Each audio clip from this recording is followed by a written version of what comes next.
একটি বাস্তব ঘটনা।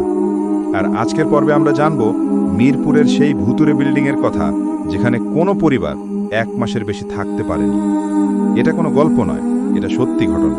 স্থানীয় মানুষদের সাক্ষ্য, পুলিশ রিপোর্ট আর প্রত্যক্ষদর্শীদের বর্ণনা থেকে জানা যায় এই বিল্ডিংয়ের ভয়ঙ্কর ইতিহাস। তো চলুন শুরু করা যাক। মিরপুর 10 নম্বর, ঢাকার অন্যতম জনবহুল এলাকা। হাজারো মানুষের কোলাহল, যানবাহনের শব্দ আর জীবনের ব্যস্ততা। কিন্তু এই এলাকার একটা নির্দিষ্ট গলিতে ঢুকলেই সবকিছু যেন বদলে যায়।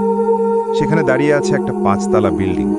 বাইরে থেকে দেখতে সাধারণ মনে হলেও স্থানীয়রা এই বিল্ডিংয়ের পাশ দিয়ে যেতেও ভয় পান, বিশেষ করে সন্ধ্যার পর। ঘটনা শুরু 2018 সাল। 2018 সালের মার্চ মাসে করিম সাহেব নামে এক ব্যবসায়ী তার পরিবার নিয়ে এই বিল্ডিংয়ের 3য় তলার একটা ফ্ল্যাটে উঠলেন। 4 রুমের সুন্দর একটা ফ্ল্যাট, ভাড়াও কম।